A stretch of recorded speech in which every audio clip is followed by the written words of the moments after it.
wanted the death penalty, but it wasn't on the table. You showed no mercy for my son, Sierra, and I asked the court to show no mercy for you.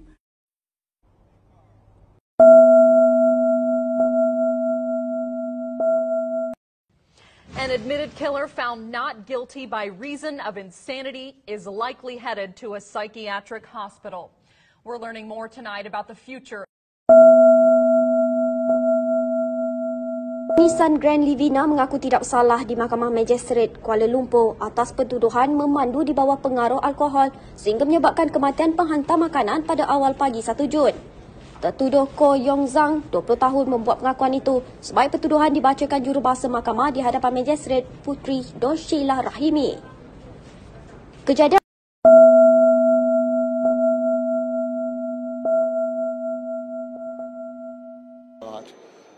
and that he was having delusions, hearing voices and the like, and these were real events that were.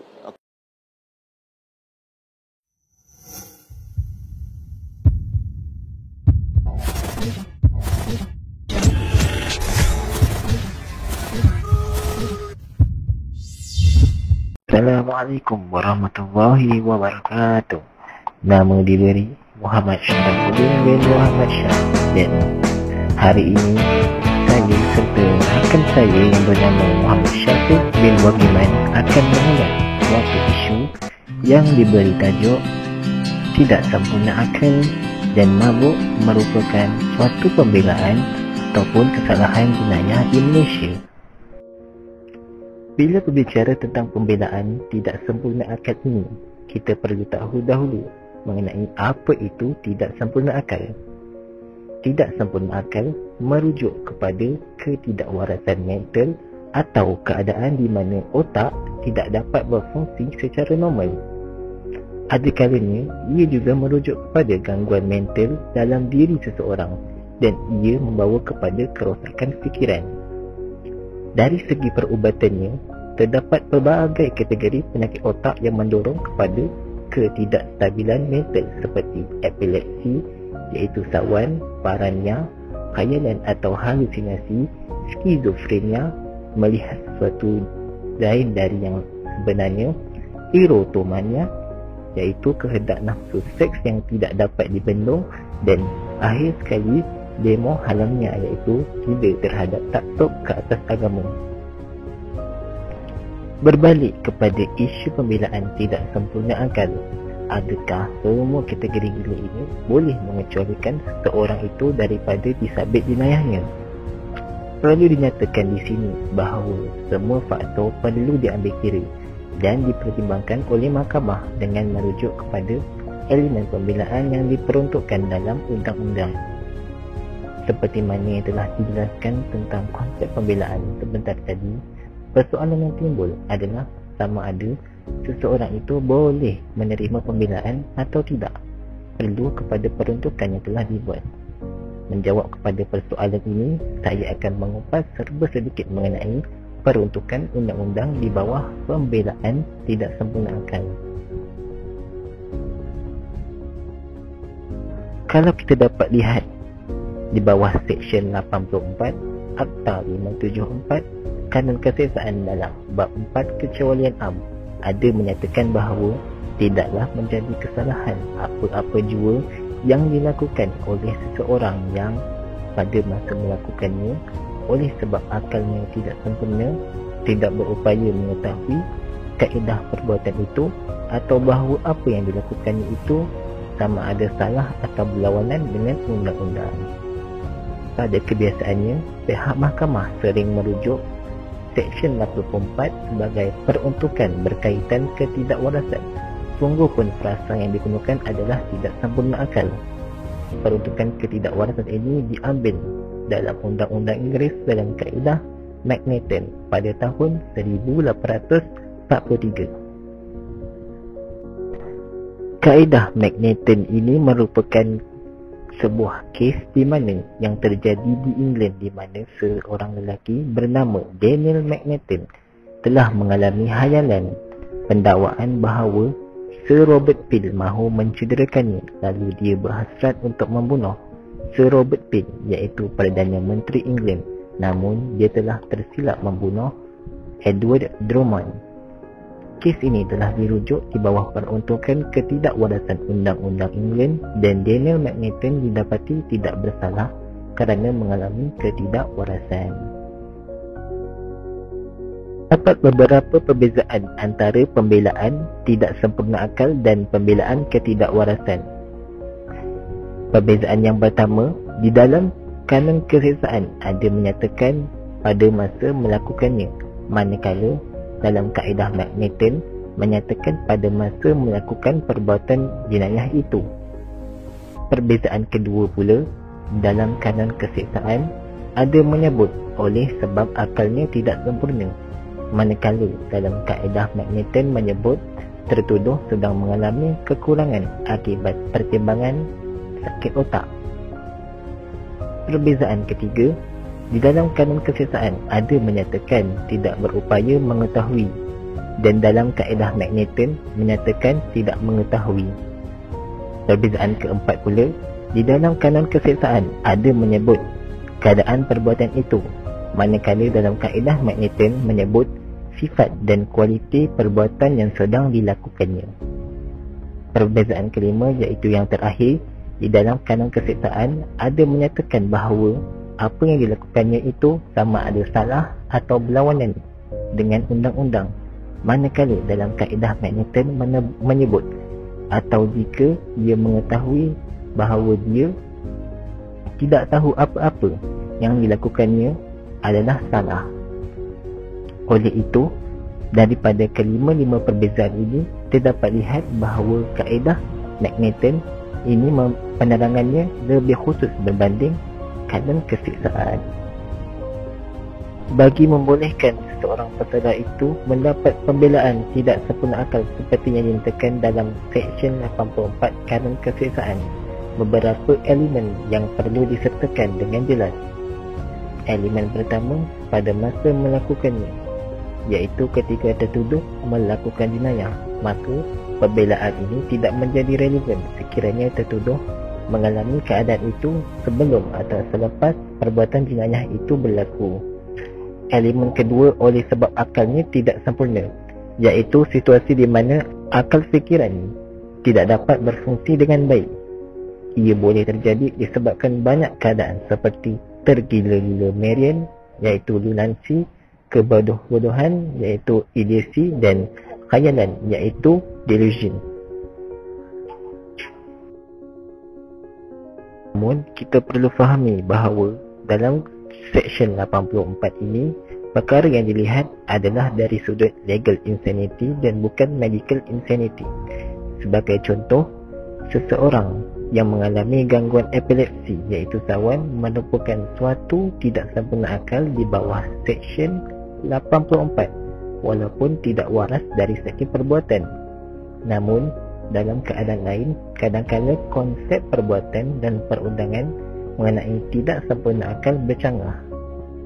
Seterusnya kita pergi kepada elemen ketiga, iaitu tidak berupaya mengetahui, iaitu dia memang tidak mampu mengetahui apa yang dilakukannya. Elemen keempat, keadaan perbuatan itu, iaitu sifat secara fizikal dan kualiti tindakannya seperti memotong kepala. Dan akhir sekali adalah bahawa apa yang telah dilakukannya itu adalah salah atau berlawanan dengan undang-undang. Jadi, itu adalah kelima-lima elemen pembelaan tidak sempurna akal di bawah Seksyen 84. Jadi, bagaimana keadaan sekiranya seseorang yang tidak sempurna akal itu mengaku bersalah?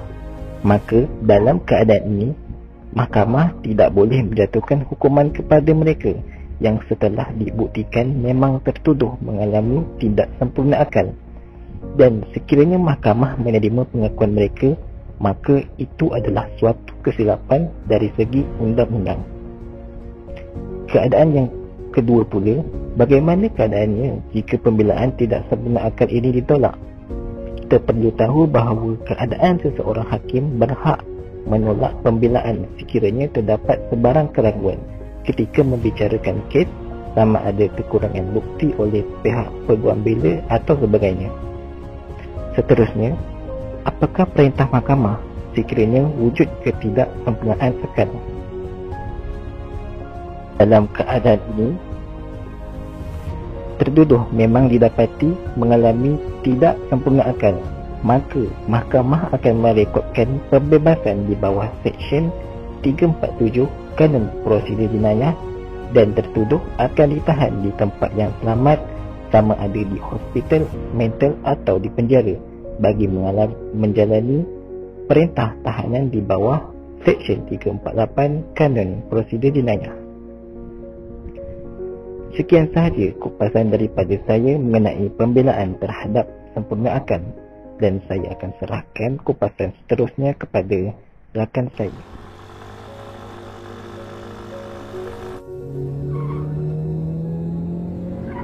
Oi bro, kau boleh drive tak ni? Jangan risaulah bro. Oi bro, kau lawan arah bro. Bro, bro.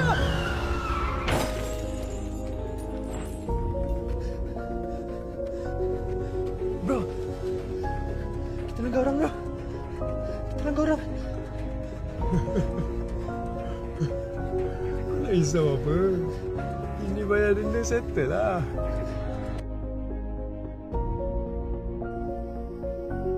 Terima kasih kepada rakan saya atas ulasan mengenai tidak sempurna akal sebentar tadi. Berdasarkan video yang baru ditayangkan sebentar tadi, saya akan mengupas mengenai apakah kesalahan mabuk ini mendapat pembelaan yang sama seperti tidak sempurna akal. Sebelum itu, mari kita lihat terlebih dahulu mengenai konsep mabuk. Mabuk merupakan keadaan di mana seseorang tidak dapat mengawal dirinya atau tidak sedarkan diri akibat pengambilan arak atau dadah yang berlebihan.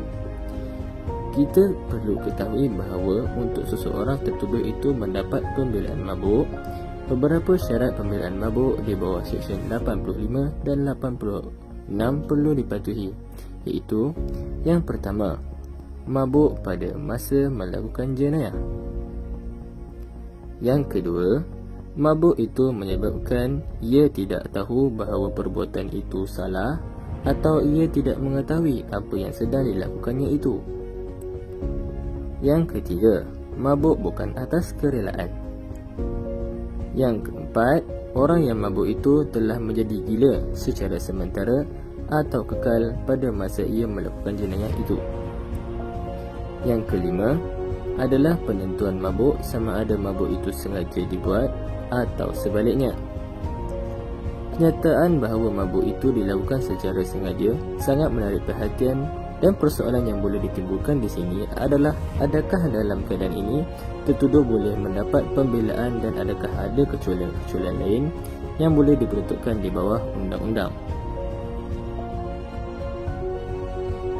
Memang terdapat kecualian bagi pembelaan mabuk dalam Undang-Undang Inggeris. Kecualian mabuk terbahagi kepada dua, iaitu mabuk secara sengaja dan mabuk secara tidak sengaja. Secara umumnya, mabuk secara sengaja ialah seseorang yang telah mengambil bahan yang memabukkan secara sukarela. Mabuk secara sengaja tidak boleh dijadikan dalilan untuk mendapatkan pembebasan daripada liabiliti jenayahnya kecuali dibuktikan dengan dua perkara. Yang pertama, tertuduh mabuk akibat menggunakan alkohol atau lain-lain dadah berbahaya. Maka ia hanya boleh menjadi dalilan di dalam kesalahan yang memerlukan niat khusus sahaja. Yang kedua, tertuduh mengalami penyakit otak yang membawa kepada gila di bawah Manhattan Rule. Seterusnya, mabuk secara tidak sengaja boleh dijadikan dalilan untuk mendapatkan pembelaan sama ada memerlukan niat khusus atau niat umum dengan 4 perkara, iaitu yang pertama, tertuduh tidak tahu atau tidak sedar apa yang diambil itu sesuatu yang memabukkan. Seterusnya, tertuduh mengambilnya untuk tujuan perubatan. Seterusnya, tertuduh diberikan sesuatu yang boleh memabukkan tanpa kerelaan dirinya. Yang terakhir, tertuduh mengambil sesuatu yang memabukkan disebabkan paksaan. Namun begitu, seandainya tertuduh masih mampu membentuk mens rea, maka dalilan mabuk tidak mengecualikan tertuduh dari liabiliti jenayahnya. Adapun mahkamah akan mengurangkan hukumannya ke atas tertuduh. Maka sudah jelas di sini bahawa dalilan mabuk itu tidak akan mengecualikan tertuduh liabiliti jenayahnya. Seterusnya, kita akan pergi kepada peruntukan di bawah pembelaan mabuk ini. Peruntukan pembelaan mabuk ini ada dinyatakan dalam Seksyen 85 dalam kurungan 2 Akta 574 Kanun Keseksaan di dalam bab 4 kecualian am, di mana mabuk boleh menjadi suatu pembelaan terhadap suatu pertuduhan jenayah jika oleh sebab mabuk orang pertuduhan itu pada waktu perbuatan atau ketinggalan itu tidak tahu bahawa perbuatan atau ketinggalan itu salah, ataupun tidak tahu apa yang dia lakukan. Keadaan mabuk itu telah disebabkan dengan tiada kerelaannya oleh perbuatan jahat atau cuai seseorang lain, atau orang dipertuduhkan itu oleh sebab mabuk menjadi gila sama ada sementara waktu atau selainnya pada waktu perbuatan atau ketinggalan itu. Seterusnya, ada dinyatakan juga dalam Seksyen 86 Akta 574 Kanun Keseksaan, iaitu apabila mabuk itu dipastikan, sekiranya dapat dipastikan bahawa tertuduh memang mabuk, maka yang pertama, tertuduh akan dibebaskan dan peruntukan di bawah Seksyen 347 dan 348 Kanun Tata Cara Jenayah hendaklah dipakai. Yang kedua, mabuk hendaklah dipertimbangkan bagi maksud menentukan sama ada orang yang dipertuduhkan itu ada mempunyai sesuatu niat yang tertentu atau selainnya yang dengan ketiadaannya dan tidak akan bersalah atas kesalahan itu. Yang ketiga, bagi maksud seksyen ini dan seksyen yang terdahulu daripadanya itu, mabuk hendaklah disifatkan termasuk suatu keadaan yang dihasilkan oleh narkotik atau dadah.